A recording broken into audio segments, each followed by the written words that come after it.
الحمد للہ رب العالمین والصلاة والسلام علی سید الانبیاء والمرسلین اما بعد فاعوذ باللہ من الشیطان الرجیم بسم اللہ الرحمن الرحیم قال اللہ تعالی فی القرآن المجید والفرقان الحمید اقیموا الصلاة وآتوا الزکاة صدق اللہ العظیم وقال اللہ تعالی فی القرآن المجید والفرقان الحمید ان اللہ وملائکتہ یصلون علی النبی یا ایہا الذین آمنوا صلوا علیہ وسلموا تسلیما اللہم صل علی سیدنا و مولانا محمد وعلی آلہ واصحابہ اجمعین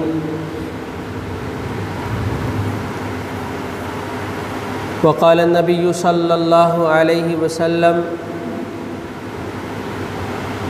اولی الناس بی یوم القیامہ اکثرهم علی صلاة او کما قال صلی اللہ علیہ وآلہ وسلم۔ نبی مکرم شفیع محتشم رسول اکرم صلی اللہ تعالی علیہ وآلہ وسلم کی ذات اقدس پر درود و سلام پڑھنے کے بڑے فضائل ہیں کہ رسول اکرم صلی اللہ علیہ وآلہ وسلم نے ارشاد فرمایا، جو بندہ 3 مرتبہ صبح اور 3 مرتبہ شام میں ہر روز مجھ پر درود پڑھے گا تو یہ درود پڑھنا اس کی پریشانیوں کو دور کرنے کے لیے کافی ہے۔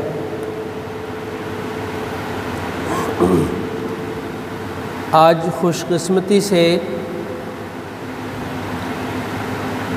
رمضان المبارک کا تیسرا جمعہ ہے اور ہم اس جمعے کی ادائیگی کے لیے اللہ کی رحمت سے اللہ کے گھر میں موجود ہیں۔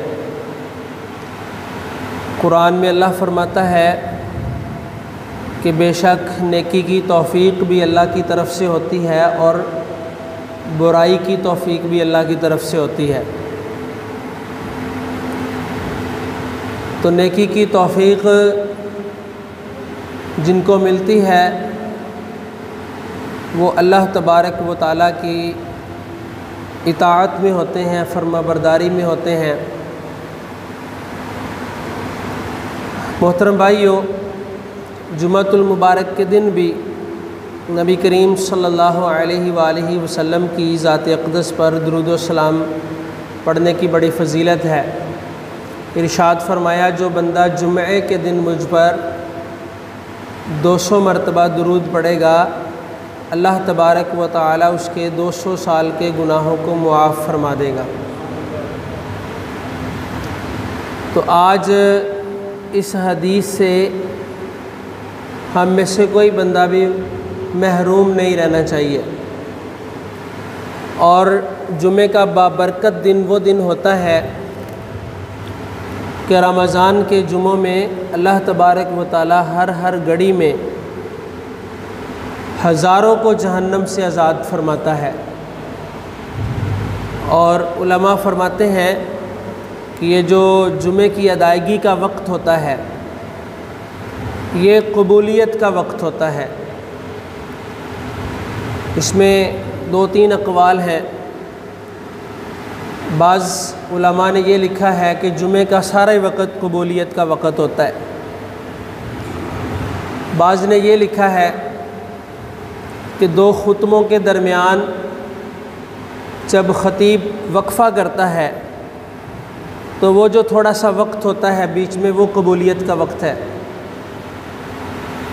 بعض فرماتے ہیں کہ جب فرض کی ادائیگی ہو چکتی ہے تو اس کے بعد جب دعا کی جاتی ہے تو وہ قبولیت کا وقت ہے۔ اور ایک قول کے مطابق جمعے کے دن عصر سے لے کر مغرب تک کا وقت جو ہوتا ہے یہ قبولیت کا وقت ہوتا ہے۔ تو رمضان کی مبارک گھڑیاں ہیں، ہم رب تعالیٰ کی بارگاہ میں عرض کرتے ہیں کہ اللہ تبارک و تعالیٰ اپنی رحمت کے شایع نشان ہم سب کو جہنم سے آزاد فرما دے۔ عشرۂ مغفرت ہے، ہم اپنے رب سے مغفرت کی بھیک مانگتے ہیں۔ اللہ تعالیٰ ہم سب کی، ہمارے والدین کی بخش و مغفرت فرمائے۔ محترم بھائیو، آج کا جو ہمارا موضوع ہے وہ ہے زکوٰۃ کی فرضیت اور زکوٰۃ کے اور فطرانے کے احکام۔ تو جب مسائل بیان کیے جاتے ہیں تو مسائل کو سننے کے کچھ آداب ہوتے ہیں کہ بھرپور توجہ کے ساتھ، پوری توجہ کے ساتھ مسئلہ شرعی حکم سننا چاہیے کہ یہ نہ ہو کہ ہماری بے توجہی کی وجہ سے ہمیں ہاں کا نہ اور نہ کا ہاں سمجھ آئے، حلال کا حرام اور حرام کا حلال سمجھ آ جائے اور ہم پھر زندگی بھر اس پر عمل کرتے رہیں۔ اللہ تبارک و تعالیٰ نے قرآن پاک میں ڈائریکٹ 32 مقامات پر زکوٰۃ کی ادائیگی کا حکم دیا ہے، جہاں حکمی الفاظ ہیں کہ نماز قائم کرو اور زکوٰۃ دو۔ اس طرح حکم کے ساتھ 32 مقامات پر زکوٰۃ کا حکم دیا گیا ہے، اور جس طرح نماز کا حکم بھی ہے اور ترغیبات بھی ہیں، نماز کا تذکرہ بھی ہے، اسی طرح کئی ایک مقامات پر پھر ترغیب دی گئی ہے، زکوٰۃ کی تذکرہ کیا گیا ہے، مومنین کی صفات بیان کی گئی ہیں کہ وہ زکوٰۃ ادا کرتے ہیں، نماز قائم کرتے ہیں۔ 18واں سپارہ شروع ہوتا ہے، اللہ تبارک و تعالیٰ فرماتا ہے قد افلح المؤمنون، تحقیق یہ والے مومن کامیاب ہوئے۔ کون سے مومن کامیاب ہوئے؟ پہلی بات فرمائی نماز قائم کرنے والے، پھر نماز میں ڈرنے والے، خشوع کرنے والے، پھر فرمایا کہ زکوٰۃ دینے والے بھی کامیاب ہیں۔ سورہ بقرہ کا آغاز ہوتا ہے، وہاں پر بھی اللہ نے فرمایا وَمِمَّا رَزَقْنَاهُمْ يُنْفِقُونَ کہ مومنوں کی صفات، مومن وہ ہیں یقیمون الصلاۃ جو نماز قائم کرتے ہیں اور اس میں سے جو ہم نے ان کو رزق دیا ہے اس میں سے اللہ کی راہ میں خرچ کرتے ہیں۔ تو یہاں بھی مراد زکوٰۃ ہی ہے۔ پھر سورہ بقرہ کے اندر اور بہت ساری صورتوں کے اندر نماز کا حکم دیا گیا، اس کے ساتھ زکوٰۃ کا حکم دیا گیا، دونوں چیزوں کو متصل رکھا گیا۔ تو جو اسلام کے بنیادی ارکان ہیں، اللہ تبارک و تعالیٰ پر ایمان رکھنا، نبی مکرم صلی اللہ علیہ وآلہ وسلم کی رسالت کو ماننا، پچھلے رسولوں پر ایمان لانے کے ساتھ ساتھ نبی پاک صلی اللہ علیہ وسلم کو آخری نبی اور رسول ماننا، اور اس کے بعد اسلام کا تیسرا رکن ہے نماز قائم کرنا، اسلام کا چوتھا رکن ہے زکوٰۃ ادا کرنا۔ اللہ پر ایمان اور نبی مکرم صلی اللہ علیہ وسلم پر، آپ کی رسالت پر ایمان، یہ ایک رکن ہے، پھر زکوٰۃ ادا کرنا، پھر نماز قائم کرنا، اور بعض احادیث میں پہلے حج کا تذکرہ ہے، بعد میں رمضان کا تذکرہ ہے، رمضان کے روزے رکھنا، اور جس پر حج فرض ہو صاحب استطاعت پر حج ادا کرنا۔ تو نبی کریم صلی اللہ علیہ وسلم نے فرمایا بنی الاسلام علی خمس کہ اسلام کی بنیاد ان 5 باتوں پر ہے، جس نے ان میں سے کسی ایک کو چھوڑ دیا گویا کہ یہ اسلام کی عمارت ان 5 ستونوں کے اوپر کھڑی ہوئی ہے۔ جیسے کوئی بھی عمارت ہوتی ہے، جیسے یہ مسجد کی عمارت میں 2 ستون ہیں، باقی دیواریں ہیں، تو فرمایا اسلام کی بنیاد ان 5 ستونوں کے اوپر ہے۔ سمجھ لے کہ یہ ایسے اسلام ہے، یہ 5 ستون ہیں نیچے۔ فرمایا جس نے کسی ایک کو بھی چھوڑ دیا اس نے عمارت کو ڈھا دیا، کمزور کر دیا۔ تو زکوٰۃ کی ادائیگی یہ اسلام کا مضبوط پلر ہے، مضبوط ستون ہے۔ تو زکوٰۃ مال والوں پر فرض ہوتی ہے، کس پر فرض ہوتی ہے، کتنی دینی چاہیے، کب دینی چاہیے، یہ کچھ موٹے موٹے مسائل ہم آج سننے سمجھنے کی کوشش کریں گے، اور ساتھ ہی فطرانے کے بھی مسائل بیان کیے جائیں گے۔ تو قرآن سے زکوٰۃ کی اہمیت اور حدیث کی روشنی میں بالکل واضح ہے۔ اب 2-3 احادیث اور سنیے۔ نبی مکرم رسول اکرم صلی اللہ علیہ وسلم نے ارشاد فرمایا کہ تم اپنی مالوں کی زکوٰۃ ادا کر کے ان کو مضبوط قلعوں کے اندر کر لو۔ اس کا معنی و مطلب کیا ہے سمجھتے ہیں۔ ایک اور حدیث مبارکہ سنیے۔ نبی کریم صلی اللہ علیہ وسلم نے ارشاد فرمایا کہ تمہارا خشکی اور تری کے اندر جو تمہارے مال تلف ہوتے ہیں، تمہارے مالوں میں نقصان ہوتا ہے، اس کی وجہ یہ ہے کہ تم نے اس مال کی زکوٰۃ ادا نہیں کی ہوتی۔ تو زکوٰۃ ادا کرنے سے مال مضبوط قلعے میں ہو جاتا ہے۔ تو یہ مثال کیوں دی گئی ہے؟ ایک مضبوط عمارت کے اندر آپ رہتے ہیں، آندھی ہو، طوفان ہو، چور آ جائیں، ڈاکو آ جائیں، آپ کو کوئی نقصان نہیں ہوگا۔ اگر آپ اپنے مال کی زکوٰۃ ادا کرتے ہیں تو اسلام نے اس کے گرد حفاظت کا قلعہ لگا دیا ہے، وہ مال خراب نہیں ہوگا، وہ مال تلف نہیں ہوگا۔ خشکی اور تری میں جو مال تلف ہوتے ہیں، حضور نے فرمایا کہ اس کی بڑی وجہ یہ ہے کہ تم نے اس مال کی زکوٰۃ نہیں دی ہوتی۔ پتہ چلتا ہے جی فیکٹری میں آگ لگ گئی ہے، کروڑوں کا مال جل گیا، راستے میں جاتے ہوئے جو ہے وہ گاڑی الٹ گئی، سارا مال خراب ہو گیا۔ شپ کے اندر مال جا رہا تھا تو طوفان آیا سمندر میں، پوری شپ ڈوب گئی۔ تو نبی کریم صلی اللہ علیہ وسلم کی اس حدیث سے یہ بات بالکل واضح ہے کہ جب مال میں نقصان ہوتا ہے تو اس کی بڑی وجہ یہ ہوتی ہے کہ اس مال کی زکوٰۃ ادا نہیں کی گئی۔ آزمائش بھی ہو سکتی ہے، لیکن نبی کریم صلی اللہ علیہ وآلہ وسلم کے یہ الفاظ بالکل واضح ہیں۔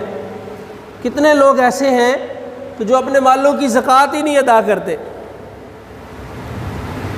اب اگلا کویسچن یہ ہے کہ زکوٰۃ کیوں فرض کی گئی ہے؟ زکوٰۃ کی فرضیت کب ہوئی ہے؟ تو زکوٰۃ کی فرضیت 2 ہجری میں ہوئی ہے، اگرچہ اس کی ادائیگی 4-5 سال کے بعد مسلمانوں کو کہا گیا کہ اب ادا کریں۔ 7 ہجری میں یہ، 8 ہجری میں پھر باقاعدہ طور پر زکوٰۃ اکٹھی کی گئی، 2 ہجری میں اس کی فرضیت ہو گئی۔ زکوٰۃ اسلام نے کیوں فرض کی ہے؟ زکوٰۃ کا معنی ہوتا ہے پاک کرنا۔ جب بندہ اپنے مال کی زکوٰۃ ادا کرتا ہے تو وہ مال کا میل کچیل ہوتا ہے، وہ باقی مال پاک ہو جاتا ہے، اس میں سے اللہ کا حصہ نکل جاتا ہے اور ہر طرح سے اس مال کی حفاظت ہو جاتی ہے۔ پھر اسی طرح اسلام نے جو زکوٰۃ فرض کی ہے، اس کی ایک وجہ یہ ہے کہ مال کی تقسیم سے معاشرے کے اندر جو مال کا عدم توازن ہے، ڈسٹریبیوٹ ہونے کا، تقسیم ہونے کا، اس کو لیول کرنے کے لیے، کوئی امیر ہے کوئی غریب ہے، یہ اللہ کی تقسیم ہے۔ تو اللہ تبارک و تعالیٰ نے یہ حسن اسلام ہے اور حسن معاشرت ہے کہ جو صاحب ثروت لوگ ہیں، جو مال رکھتے ہیں، جن کے پاس مال و دولت ہے، تو وہ اپنے ان مالوں کی زکوٰۃ نکال کر جو غریب اسلام کا طبقہ ہے ان مسلمانوں میں تقسیم کر دیں تاکہ خوشحالی برقرار رہے۔ دیکھیں، ٹیکس میں اور زکوٰۃ میں سب سے بڑا فرق یہ ہے کہ ٹیکس جو ہے وہ ہر ایک سے لیا جاتا ہے، غریب ہو امیر ہو، ہر ایک اعتبار سے جو غریب ہے وہ بھی کسی نہ کسی صورت میں خرید و فروخت کے اوپر، بجلی کے بلوں کے اوپر بھاری ٹیکس بھر رہے ہوتے ہیں۔ لیکن اسلام نے وہ ٹیکس نیچے سے اکٹھا ہو کے، امیروں سے، غریبوں سے، سب سے اکٹھا ہو کے اوپر کی طرف جاتا ہے حکومت کے پاس، جبکہ اسلام نے زکوٰۃ کا سسٹم دیا ہے کہ جو صاحب ثروت لوگ ہیں وہ اپنے مالوں کی زکوٰۃ نکال کے نیچے کی طرف تقسیم کر دیں تاکہ جو خوشحالی ہے وہ بڑھے، نہ کہ تنگ دستی بڑھے۔ پھر اسی طرح نبی کریم صلی اللہ علیہ وآلہ وسلم کے طرز عمل کو دیکھیں، احادیث کو دیکھیں، شریعت مطہرہ کو دیکھیں، قرآن پاک کی تعلیمات کو دیکھیں تو زکوٰۃ کی فرضیت کی دوسری وجہ یہ ہے کہ مال کی محبت کو کم کیا جائے، کہ مال کی محبت، جن کے پاس مال و دولت ہوتی ہے، اہل ثروت ہوتی ہے، ان کے دل کے اندر پیوست ہوتی ہے۔ مال کی محبت کا مطلب ہے دنیا کی محبت، اور دنیا کی محبت سے قرآن اور حدیث مبارکہ نے اس طرح کہ دنیا کو ہی سب کچھ سمجھ لینا منع فرمایا ہے، اور دنیاوی مال و دولت کو بہت تھوڑا کہا گیا ہے۔ کہ جب نبی کریم صلی اللہ علیہ وآلہ وسلم سے سوال ہوا کہ دنیا کیا ہے، تو اللہ تبارک و تعالیٰ نے 11ویں سپارے کے اندر یہ آیت نازل فرمائی۔ اللہ نے فرمایا قل متاع الدنیا الا قلیل، اے محبوب یہ آپ سے دنیا اور دنیا کے مال و دولت کے بارے میں پوچھتے ہیں، ان کو بتا دو کہ یہ کچھ بھی نہیں ہے، تھوڑا سا مال ہے، یہ بالکل تھوڑی چیز ہے۔ تو زکوٰۃ کی ادائیگی سے مال و دولت رکھنے والے لوگ، اہل ثروت لوگ، جب اپنے مال کی زکوٰۃ نکالتے ہیں تو اس مال کی محبت ان کے دل کے اندر گھر نہیں کرتی، جو کہ شریعت کا مطلوب ہے، جو شریعت کو مطلوب ہے۔ اسلام یہی چاہتا ہے کہ مسلمان اس دنیا میں اپنی ضروریات زندگی کو مد نظر رکھتے ہوئے اپنی اچھی زندگی گزارے اور قبر و آخرت کے لیے سامان اکٹھا کر کے لے کے جائے، اللہ تبارک و تعالیٰ کو راضی کر کے لے کے جائے۔ پھر اسی طرح تیسری وجہ زکوٰۃ کے فرضیت کی یہ ہے کہ بخل کی لعنت کو دور کرنا۔ بڑے بڑے کنجوس لوگ ہوتے ہیں، بالکل اللہ نے اتنا مال دیا ہے، نہ اپنے اوپر خرچ کرتے ہیں، نہ اپنے اہل و عیال کے اوپر خرچ کرتے ہیں، ساری زندگی جوڑ جوڑ کے گن گن کے رکھتے ہیں۔ یہ کوئی اب کے معاشرے کی بات نہیں ہے، آپ دیکھ لیں پچھلی قوموں میں بھی قارون جیسے لوگ بھی تھے کہ جن کو اللہ تبارک و تعالیٰ نے غربت سے اٹھا کر، یہ جو قارون شخص تھا اس کا تذکرہ جو ہے وہ 20ویں سپارے کے اندر ہوتا ہے کہ اللہ تبارک و تعالیٰ فرماتا ہے ہم نے قارون کو بڑی نعمتیں دیں، حالانکہ یہ ایک چرواہا تھا، پہلے کچھ بھی نہیں تھا اس کے پاس، فرعون کے دور میں تھا یہ۔ تو جب اس کو کہا جاتا ہے کہ تم خرچ کرو اللہ کے لیے، غریبوں کے اوپر خرچ کرو اور زکوٰۃ دو، کیونکہ زکوٰۃ کا جو عمل ہے، روزوں کا عمل ہے، یہ پچھلی شریعتوں میں بھی تھا، ان شریعتوں کے اعتبار سے تو اس نے کہا کہ میرا مال کم ہو جائے گا۔ تفاسیر میں لکھا ہے کہ قارون کے پاس اتنی مال و دولت تھی کہ 500 اونٹوں کے اوپر صرف اس کے خزانوں کی چابیاں لادی جاتی تھیں، 500 اونٹوں کے اوپر کجاوے باندھ کے، اتنا مال و دولت تھا۔ لیکن اس نے اللہ کی نافرمانی کی، پھر اللہ تبارک و تعالیٰ نے اس کو زمین میں دنسا دیا۔ یہ قرآن کے اندر سارا واقعہ موجود ہے، زمین پھٹی اور وہ زمین کے اندر چلا گیا، اس کے ساتھ 2-3 شخص تھے وہ بھی چلے گئے، اور نبی کریم صلی اللہ علیہ وآلہ وسلم نے ارشاد فرمایا، صحیح حدیث ہے کہ قارون کے مال نے قارون کو کوئی فائدہ نہیں دیا، اس کا سارا مال اس کے اوپر رکھ دیا گیا ہے اور وہ قیامت تک زمین میں دنستا چلا جا رہا ہے۔ تو یہ مال و دولت ایک کڑوی حقیقت ہے کہ بندہ دنیا میں خالی ہاتھ آتا ہے اور ایک کورے کا لباس پہن کر خالی ہاتھ ہی دنیا سے جاتا ہے۔ سکندر اعظم نے بھی کہا تھا کہ بھائی جب مجھے دفنانا تو میرے دونوں ہاتھ باہر نکال دینا، تاکہ دنیا دیکھ لے کہ پوری دنیا کو فتح کرنے کا جذبہ رکھنے والا شخص بھی دنیا سے خالی ہاتھ گیا ہے۔ تو قرآن میں اللہ تعالیٰ نے زکوٰۃ کی اس جو میں بیان کر رہا ہوں اس وجہ کو بیان کیا ہے کہ تمہارے بخل کو دور کرنے کی وجہ سے، بخل کی لعنت کو دور کرنے، بخل کیا ہوتا ہے؟ کنجوسی، بخیل کنجوسی کرنے والا۔ تو اللہ نے مال دیا ہے، اللہ کے دیے ہوئے مال میں سے اللہ تبارک و تعالیٰ کی طرف سے فرض کردہ اس ایک فگر کو زکوٰۃ نکال کر وہ غریبوں کے اندر تقسیم کرنی ہے۔ تو پھر اس کا فائدہ کیا ہوگا؟ جب اللہ کی راہ میں مال دیا جاتا ہے تو اللہ تبارک و تعالیٰ پھر اس کو دگنا تگنا کر کے عطا فرماتا ہے، پھر اس مال میں برکت ہوتی ہے، اس مال کی حفاظت ہوتی ہے اور مضبوط قلعے کے اندر وہ مال ہو جاتا ہے کہ ہر قسم کے نقصان کے اندیشے سے پاک ہو جاتا ہے۔ تو محترم بھائیو، تو زکوٰۃ کی فرضیت کا اگر کوئی انکار کرتا ہے تو وہ کافر ہے۔ اگر کوئی ڈھیٹ بن جاتا ہے، نہیں دیتا، جو ہے وہ شریعت کے اس حکم سے اپنی آنکھیں چرا لیتا ہے، تو وہ گمراہی کے اوپر ہے اور کبیرہ گناہ ہے زکوٰۃ نہ دینا۔ زکوٰۃ کی فرضیت کی بات کرتے ہیں کہ زکوٰۃ کس پر فرض ہوتی ہے؟ جس کے پاس 7.5 تولے سونا ہو، 52.5 تولے یا 52.5 تولے چاندی ہو۔ تیسری مال کی قسم ہوتی ہے کہ اس کے پاس کیش موجود ہے، پیسے موجود ہے، رقم موجود ہے۔ چوتھی چیز ہوتی ہے مال تجارت، اور پانچویں چیز ہوتی ہے یہ جانور۔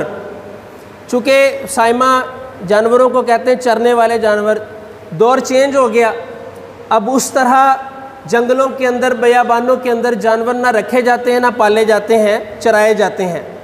فارم ہاؤس بنتے ہیں، سینکڑوں جانور ہوتے ہیں، تو فارم ہاؤس کا یا حویلیوں کا وہ والا حکم نہیں ہے، تو اس لیے وہ کیٹیگری بہت کم ہے۔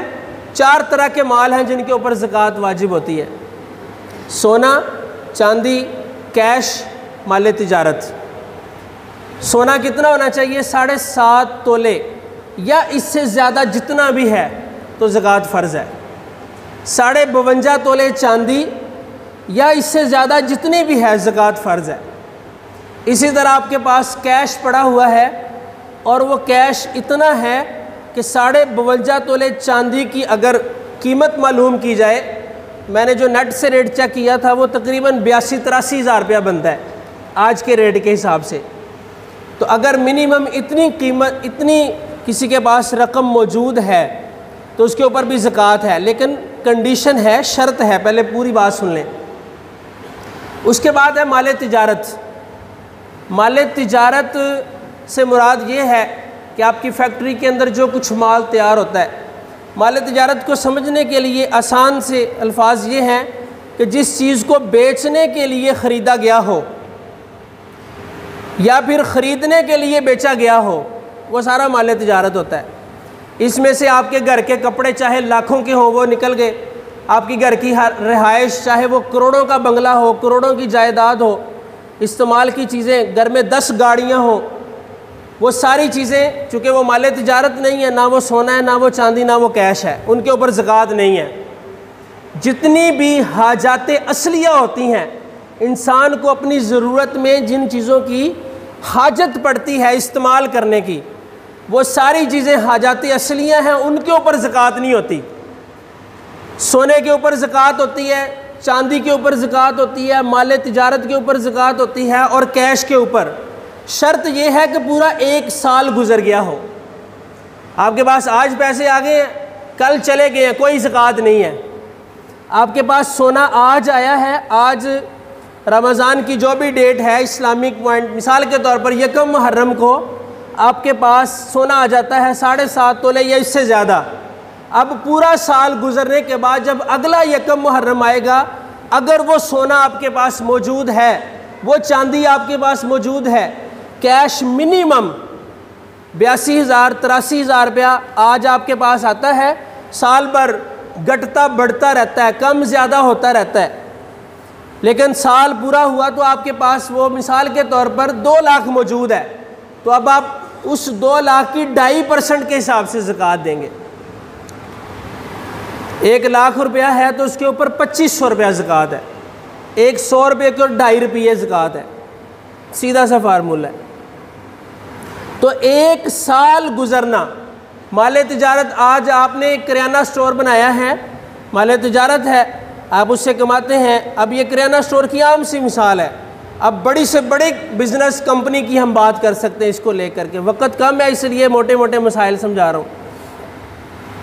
آپ نے 10 لاکھ روپیہ انویسٹ کر دیا، اب دکان شروع کر دی۔ اب اگلے سال سیم اسی دن پہ جب سال مکمل ہوگا تو اب آپ دیکھیں گے کہ وہ مال تجارت آپ کا کتنے کا ہے، تو اس حساب سے اگر وہ 10 لاکھ کا آپ نے شروع کیا تھا، اللہ نے آپ کو ایسی برکت دی وہ 40 لاکھ کا بزنس ہے اب آپ کا، تو اب آپ 40 لاکھ کی اس کی زکوٰۃ نکالیں گے، قرضہ مائنس کر دیں گے، جتنا قرضہ ہے اس کو مائنس کر دیں گے۔ زکوٰۃ کی ادائیگی کب کرنی چاہیے؟ لوگ کہتے ہیں جی رمضان میں زکوٰۃ ادا کرنی چاہیے۔ رمضان میں اچھا عمل ہے کہ نیکیوں کا ثواب بڑھ جاتا ہے، لیکن یہ کہ زکوٰۃ کی فرضیت یہ سال پورا ہونے پہ ہوتی ہے اسلامک ڈیٹ کے اعتبار سے۔ جب آپ کے اوپر سال پورا ہو گیا اس مال کے اوپر، یہ چاروں قسم کا مال کوئی بھی ہو، تو آپ کے اوپر اس وقت زکوٰۃ فرض ہوگی۔ ہاں آپ کی روٹین ہے کہ آپ رمضان میں ایڈوانس نکال دیتے ہیں، لیٹ کر کے نکالتے ہیں تو لیٹ کرنے کا گناہ بھی ملے گا۔ آپ حساب لگا لیں، جیسے مثال کے طور پر رجب میں آپ کا سال پورا ہوتا ہے، آپ حساب لگا لیں زکوٰۃ کتنی بنتی ہے، تھوڑی تھوڑی نکالنا شروع کر دیں تاکہ آپ کا زکوٰۃ نکالنے کا پروسیس سٹارٹ ہو جائے۔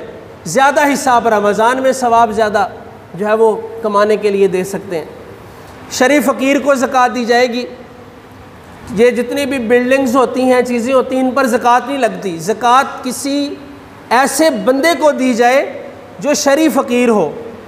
اب اس میں ڈیٹیل ہے کہ شریف فقیر کون ہوتا ہے؟ جس کے پاس کچھ بھی نہ ہو، بھلے اس کے پاس 3 مرلے کا اپنا گھر ہے، ایک اس نے ضرورت کے لیے موٹر سائیکل بھی رکھی ہوئی ہے، ہلکی پھلکی وہ ڈیوٹی بھی کرتا ہے، 20-30 ہزار روپیہ گھر کا کما کے وہ کام چلاتا ہے، اس کے علاوہ اس کے پاس کچھ نہیں ہے، وہ شریف فقیر ہے، اس کو زکوٰۃ لگتی ہے، اس کو آپ زکوٰۃ دے سکتے ہیں۔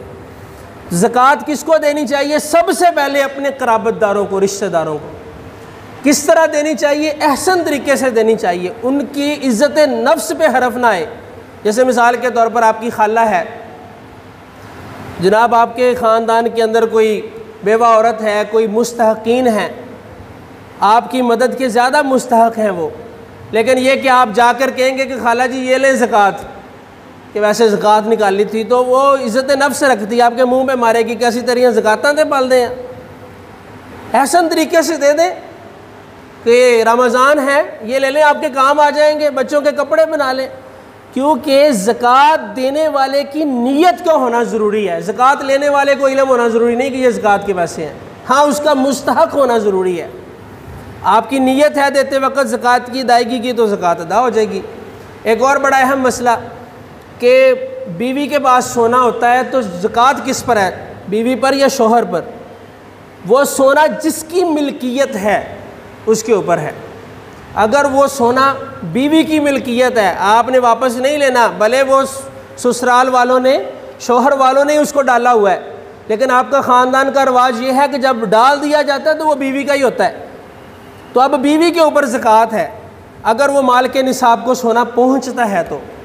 اسی طرح اگر کسی کے پاس 2-3 جنسیں ہو گئی ہیں، 7.5 تولے سونا نہیں ہے، 3 تولے سونا ہے اور 5 تولے چاندی ہے، تو اب 2 جنسیں ہو گئی ہیں، تو ان 2 جنسوں کو ملا کر منیمم قیمت اگر بن جاتی تو وہ بن جاتی ہے۔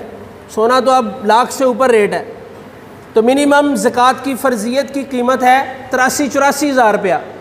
تو 2 جنسیں یا پھر اسی طرح سونے کے ساتھ پیسے ملانے کے، آپ کے پاس پیسے بھی ہیں، ان پر سال گزر گیا، تھوڑا سا سونا بھی ہے، تو اب ان دونوں کو ملا لیں گے، تو اس صورت میں پھر کل مال کی زکوٰۃ دی جائے گی، وہ جتنا بھی بنے گا، وہ جتنے لاکھ بن جائیں۔ اور اسی طرح سونے میں سے سونا بھی دیا جا سکتا ہے۔ تو ہماری عورتیں بھی، ان کی بھی ذہنیت ایسی بن گئی، نہ ہم توجہ دلاتے ہیں، سارا سال سونا یوز کرتی ہیں، کہ یہ بھی بڑا عام غلط مسئلہ ہوتا ہے کہ جی جو پہنا جاتا ہے، جو یوز ہوتا ہے اس پر زکوٰۃ نہیں ہے۔ ایسا نہیں ہے، یوز ہوتا ہے یا نہیں ہوتا، آپ کی ملکیت میں ہے یا بینک کے لاکر میں رکھوایا ہوا ہے آپ نے، اگر وہ ملکیت کے اندر ہے تو پھر زکوٰۃ ہوگی۔